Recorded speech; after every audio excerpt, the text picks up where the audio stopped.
thing that we're going to be working on next is we're going to be using craft foam or fun foam. You can buy this stuff at Joann's or Walmart or Michael's craft stores, pretty much anything that has crafting supplies. And these specifically cost about $5 at Walmart and Joann's once you have coupons and everything. But my friends have informed me that there are large rolls of fun foam at Michael's that I can buy for like $8. So I'm going to check that out at some point in time. What you're going to do with this is you're going to cut out the flats of the blade, which will end up looking like this. I already have one cut out because I knew that I was going to be making more community weapons at some point in my life, so I have something to go off of instead of having to start brand new every single time. And I'll show you exactly what we're going to do.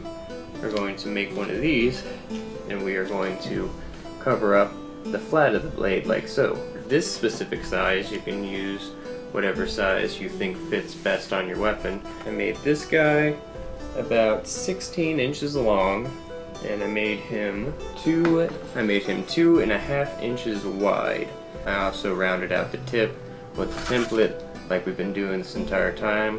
Whatever fits 2.5 inches, probably 2.5. So we're going to cut out a couple of these and we're going to dap it to that surface. We're going to fast forward through all this as well.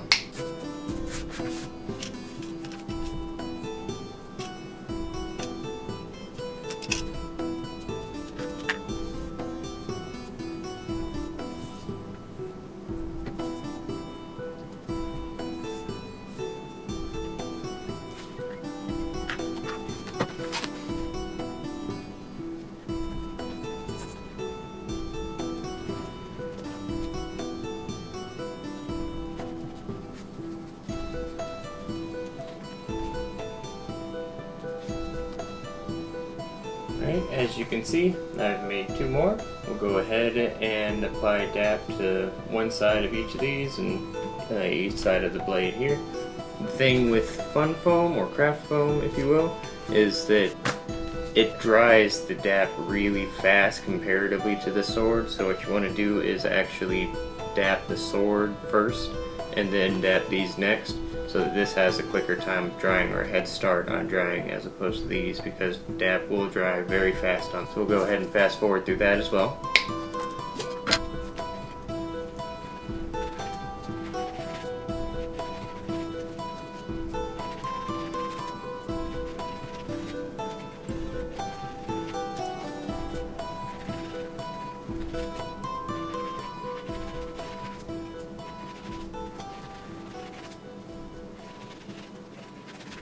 Alright, as you can see, I've been dapping these, but you can probably see here that whenever you apply wet DAP to dry DAP, it kind of peels up whatever it was dapped to before. You don't have to worry too much about that. Whenever the DAP is dry again, you just press it back down to where it was before, and then apply the fun foam over the cloth cover and everything, and it'll work just fine. So don't worry about that. It happens. And I'll fast forward through the rest of this as well.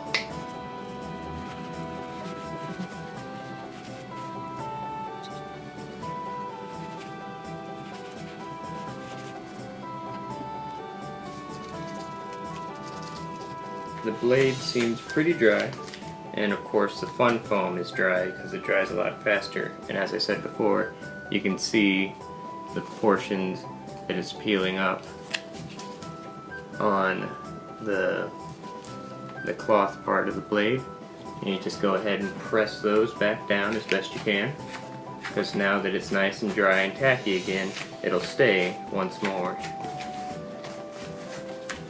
We'll lay the fun foam or crafting foam over it. I'll go ahead and fast forward through it.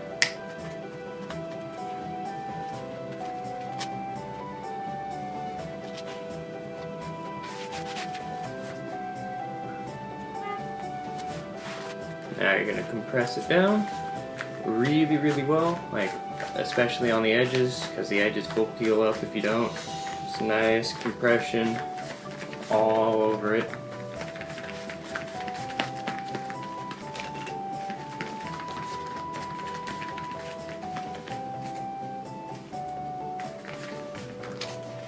Okay. And now we are going to fun foam the handguard and the pommel. I'm going to start with the handguard, which is 1 3/4 wide as we said before, so we'll start by making a strip to wrap around it that wide, then we'll do the top and the bottom, or the top and the bottom.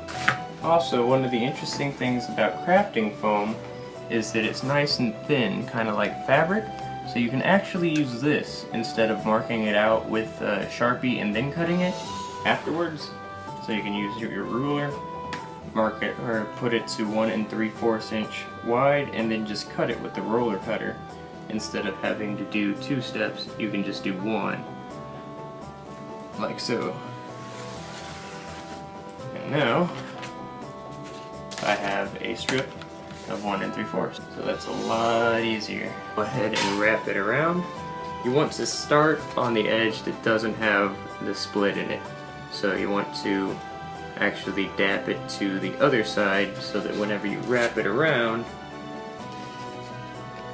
it covers up that split really nicely and holds it together. And you want to mark out how wide you want it to be, cut off the excess. I just use my fingernail as it'll put an indent where I want it to be. The good thing about craft foam is if you make it a little too big, you can always cut it a little shorter, but if you made it a little too small, it's different in the fashion that it's very forgiving. It'll stretch and bend and shape out whatever shape you want it to be to where it'll fit exactly how you want it. So we'll go ahead and dap this foam and the handguard itself, and we'll fast forward through it, wait for it to dry and what have you.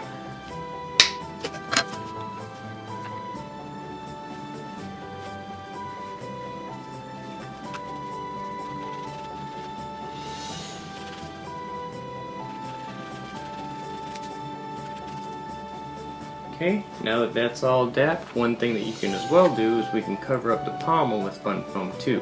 The reason why we cover the blue foam and the pommel with fun foam instead of just plasti dipping it, which I will have you know I've plasti dipped just the pommel before, but plasti dip will go over it, which is the finish that we'll be using on it, but it will only somewhat cover up the bubble on both of these parts, and it'll look kind of bad, like unfinished. Fun foam over it, it comes out very smooth and nice looking. But this is where it gets interesting.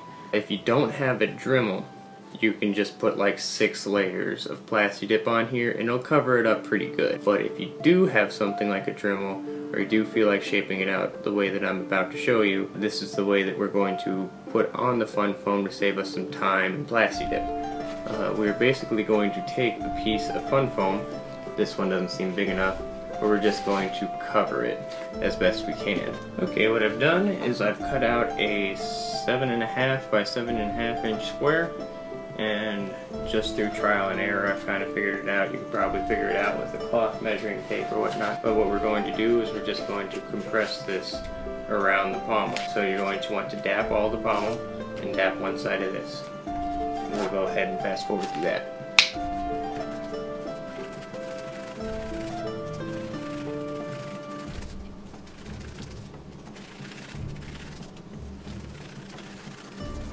This is kind of what it looks like all dapped. It's all the bubbly foam, so go ahead and be liberal with the dab as per the usual.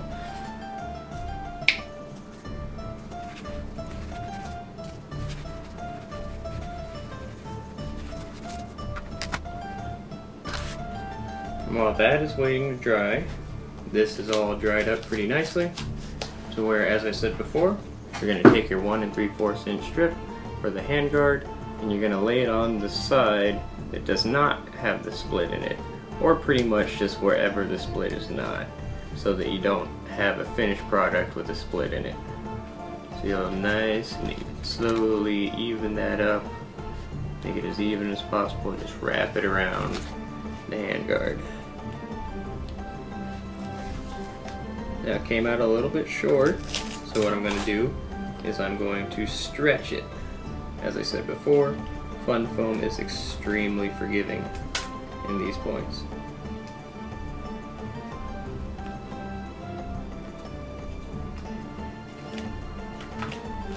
Okay, compress it down. Now you have this. Next, we're going to be going ahead and covering up the bottom part here, because otherwise it'll look pretty unfinished. This way I haven't really figured out a good way to do it other than just taking bits of foam like this, laying it over and cutting off the excess, and then taking the other side of the excess, put it on here, and then put a couple in between the gaps, and just put on more foam as you get it all done. What you want to do is you're going to grab this part, you're going to dap the bottom, be liberal with it because it's the bubbly foam.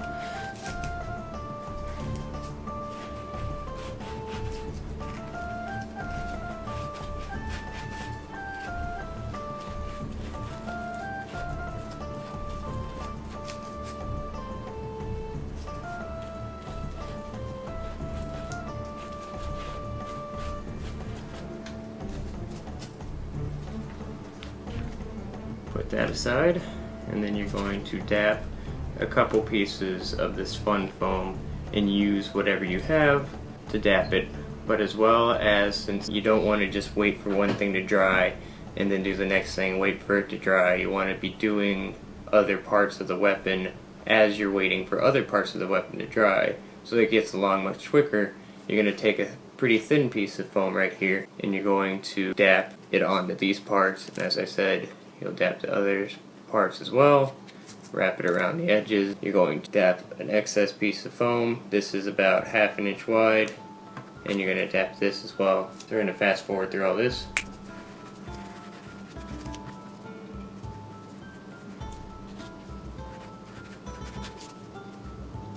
Okay, and while everything else is drying right now, what we're going to do is we're going to put the fuller on the blade, which just makes it look a little more realistic and a little more interesting.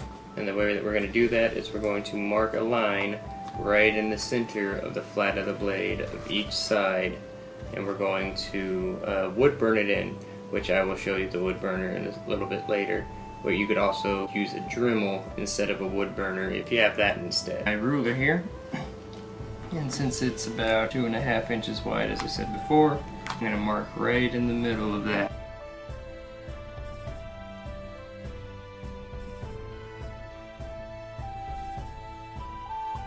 And now you have a nice fuller marked all the way down the middle, and while everything is still drying, since it's in the bubbly portions, you used a little bit more of a liberal coating of DAP. It's going to take a moment for it all to dry, so we'll go ahead and grab the wood burner and start burning this in. So this is a wood burner. I got this at Joann's. You can get them at Michael's or any crafting store really, but I got it for about 30-40 bucks just because I bought the one that came with all the bells and whistles, the different tips and whatnot, but I'll be using kind of a standard flat tip. I wish I could stretch it closer to the camera to show you, but I can't because it's plugged into the wall over there. I've turned it on and now I have to wait for it to warm up. Okay, so once it's warmed up, what we're going to do is just basically draw along the length of the line that you just made. That's really all it takes. It just burns into what you're drawing. Once again, I wish I could stretch it out to show you a little bit more. So what it looks like. It looks a little like that. And I'll show you once I've completed it, in which case though we'll go ahead and fast forward through it.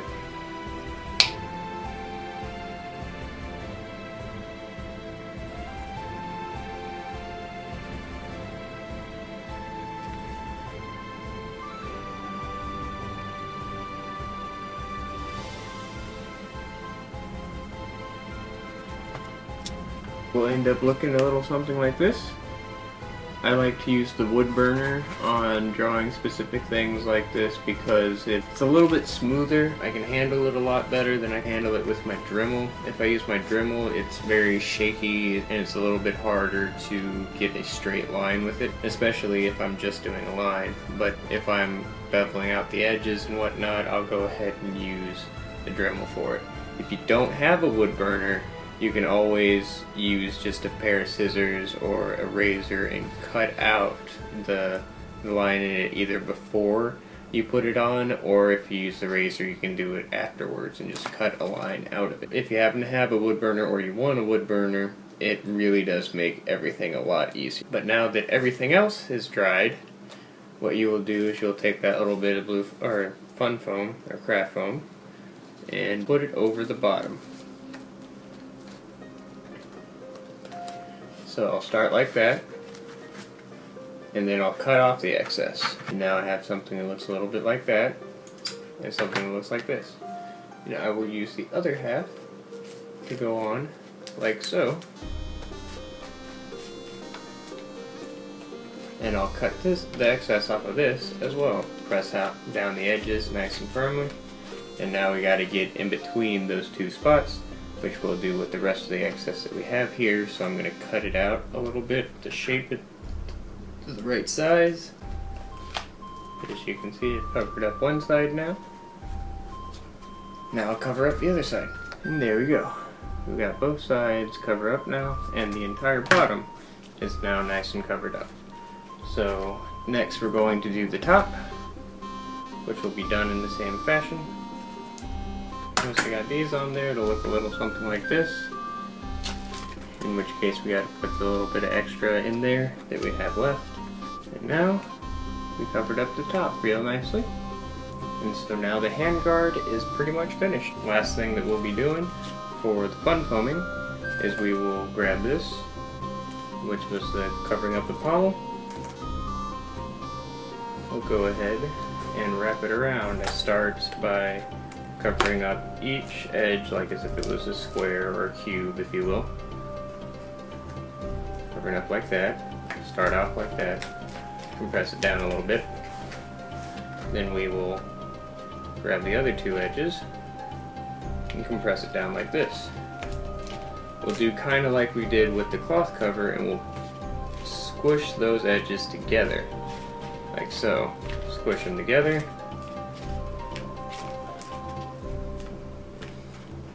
Make sure the fun foam is making as much contact with the blue foam as it can. As I said though before, the fun foam is extremely forgiving. So just make sure that you press down on all the places of the blue foam. It'll end up looking something like this. What we're going to do now is we're going to take off all those edges. You don't want to cut too close to the edge because it tends to come up from the blue foam a little bit to where you're going to press it down again, and if you cut it as close to the edge as possible, whenever you press it down there will be an indent there. Okay, so now it's going to look a little something like this. So we're going to press it down again, just as I said. We're going to press straight down on the edges now to make sure that it has full contact with the blue foam. And then we're going to cut it down a little bit more. And next we'll cut off the excess on the bottom. Then we'll be using the Dremel, which is a nice fun tool. So, as you can see, these edges aren't the best, and as I said before, beveling makes everything look better and more professional. So we're going to be using a Dremel to cut these down a little bit. I've got my setup right here. It has an extension will let me do a little more detailed work than if I was just to use the big Dremel that I have. Whenever I use a Dremel, I use this bit in order to take off the edges. It's just some sandpaper. And whenever I use it to do more detailed things as well, I'll go ahead and use a different bit, of course. But whenever I use my Dremel, I'm not sure if this is the way it is with all Dremels, but it spins in the direction to where it's throwing all the foam dust particles on me and into my eyes and into my lungs whenever I'm breathing. So what I have to do is I have to wear a mask to protect my lungs from all the dust particles, and I have to wear eye protection so that pieces of foam don't get lodged into my eye. Went through both of these processes first to figure it out without the safety gear, and it's pretty necessary whenever you're using a Dremel, especially for larger, longer projects. Oh yeah, I also have an apron on so it doesn't just form into all of my clothing beforehand whenever I didn't wear an apron, it's very difficult to get out without actually throwing it in the washer and dryer, and that makes you look weird in public if I didn't already. Now that I got my safety gear on, I'm going to turn on my Dremel and go at the edges.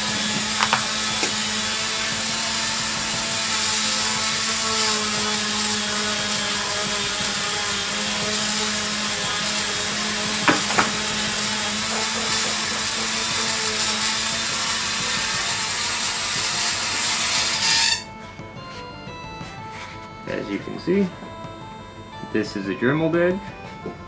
It looks a little bit more professional than this edge. I think it looks a lot cleaner. So we're going to do this to all the edges. And I'll go ahead and fast forward through that.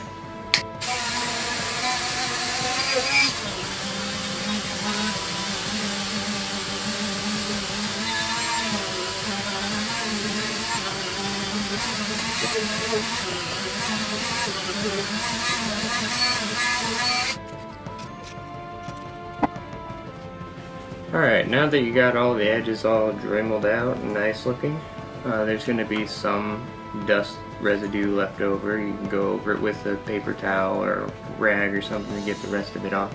But now it actually looks relatively decent comparatively to what it used to be. It's a lot easier than other methods. If you don't have a Dremel, you can always use a pair of scissors, and it won't come out as clean, but it'll do the trick relatively well enough. The only bad thing about making plastic tip weapons is that you just finished making the basic weapon. You're ready to finish it up and you're ready to fight with it, but you have to wait for 48 hours for the DAP to truly cure before you can start plastic dipping the weapon. Otherwise, all your edges and everything are going to come up off of the weapon, just kind of like it did with the cloth. Whenever we put DAP on top of it, the cloth edges kind of came up a little bit and you had to DAP them back down. So you have to wait 48 hours, then we'll plasti dip it, and then we'll paint it, and it'll be done. So I'll see you once again in 48 hours.